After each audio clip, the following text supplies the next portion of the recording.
Audience occupancy রেটে বরবাদের পরেই কিন্তু জঙ্গলি, যে এই সিনেমাটি হচ্ছে মানে লম্বা রেসের ঘোড়া, যে সিয়াম কিন্তু নেক্সট সুপারস্টার। বাংলাদেশের বর্তমানে রানিং যত ছবি দেখেন 70 থেকে 80% ছবির ডিজিটাল রাইটস আমার।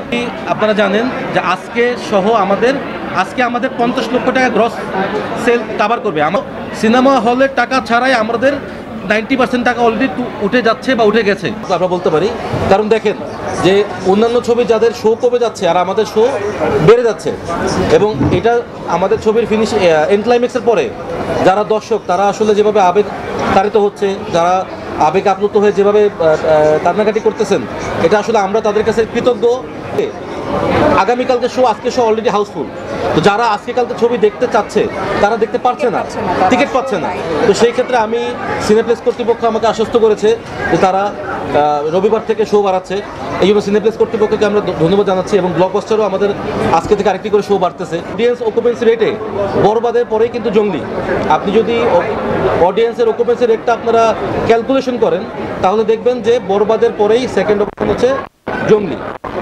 আর আমাদের হল সংখ্যা, যেমন আমাদের কিছু সিঙ্গেল হল আমরা রিলিজ করছি ঈদে, আমাদের নেক্সট ফ্রাইডে থেকে আরও 10 থেকে 12টি সিঙ্গেল স্ক্রিন বাড়তেছে।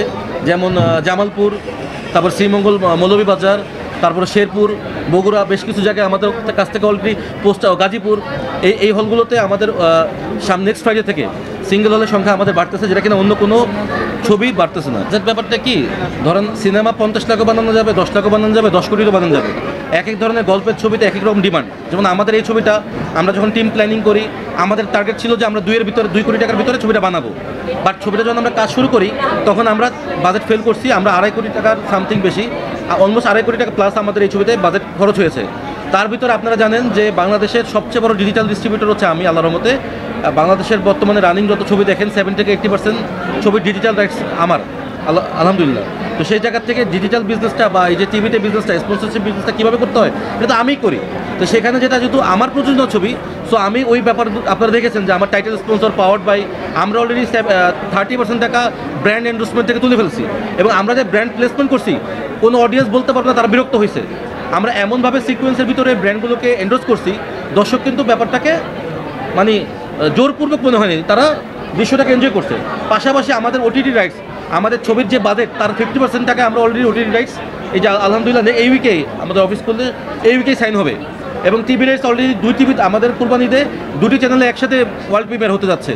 সো সিনেমা হলের টাকা ছাড়াই আমাদের 90% টাকা অলরেডি উঠে যাচ্ছে বা উঠে গেছে।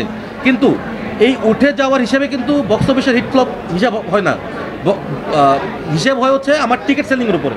তো সেই হিসাবে যেহেতু বরবাদের পরবর্তীতে অকুপেন্সি রেটে আমি সেকেন্ডে আছি, এবং আপনি যখন 3 উইকস পরে ক্যালকুলেশন করবেন তখনও দেখবেন যে অল ওভার যাদের শো কমে যাচ্ছে আমাদের বেড়ে যাচ্ছে, তখন গিয়ে আমরা সেকেন্ড পজিশনেই থাকবো। আর বরবাদ হচ্ছে স্বাভাবিক, এটা বড় বাজেটের ছবি, বড় ক্যানভাসের ছবি, এটা পুরো দোস্তের কমার্শিয়াল সিনেমা, এটা সেল পজিশনে ওরা 1 নম্বরে আছে, 1 মাস পরে ওরা 1 নম্বরে থাকবে। বাট অডিয়েন্সের ভালো লাগাতে আমি মনে করি যে আমরা 1 নম্বরে আছি, অডিয়েন্সের ভালো লাগাতে। এটা আপনারাই সাক্ষী। আপনারা জানেন যে আজকে আমাদের 50 লক্ষ টাকা গ্রস সেল কভার করবে। আমাদের হল সংখ্যা হচ্ছে 11টি, এই 11টি হলে আমাদের 50 লক্ষ টাকা গ্রস সেল কভার করবে। আমাদের হল সংখ্যার অনুপাতে আমাদের কালেকশনটা আমরা মনে করি আমরা ঠিক আছি। আপনারা জানেন যে পরাণ ছবিটারও ডিস্ট্রিবিউটর আমি ছিলাম। পরাণ আমি 11টা হল থেকে শুরু করে আমি 150 হল 2 মাসে আমি ঘুরাইছি।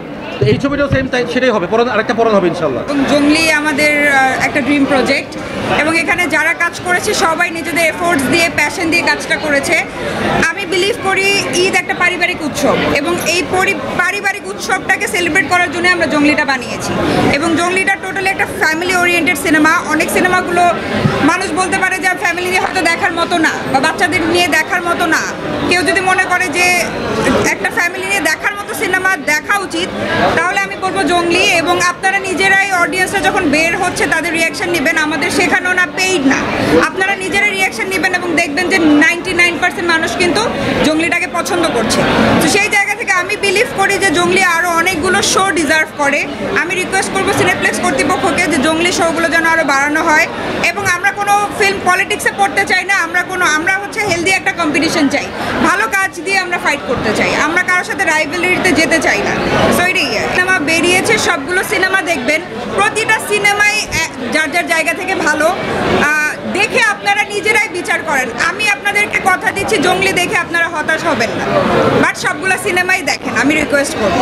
আর সিয়ামের ব্যাপারে সাকিব ভাই কিন্তু লাস্ট এক মাস আগে হারল্যান্ডের একটা প্রোগ্রামে বলছে যে সিয়াম কিন্তু নেক্সট সুপারস্টার। তো আই থিঙ্ক ভাইয়া আসলে জঙ্গলি টিজার দেখে এই কথাটা ওখানে বলছিল, তো ওনার কথাটাই সত্যি হতে যাচ্ছে যে এই সিনেমা দিয়ে সিয়াম আসলে আমাদের ইন্ডাস্ট্রিতে আসলে আমাদের আরও সুপারস্টার হিরোইন দরকার, ভালো অভিনেতা ভালো অভিনেত্রী দরকার। তো সেই জায়গা থেকে আমি বলবো সিয়াম তো অনেক বছর ধরে কাজ করতেছে, বাট সে ওই শক্ত জায়গাটা করতে পারেনি যেটা কিনা জঙ্গলি দিয়ে এখন করতে যাচ্ছে। তো সো সাকিব ভাইয়ের ওই ভবিষ্যৎবাণী কিন্তু সত্যি হতে যাচ্ছে যে সিয়াম যে নেক্সট সুপারস্টার উনি বলছিলেন, ওইটাই এই ছবিতে সত্যি হতে যাচ্ছে।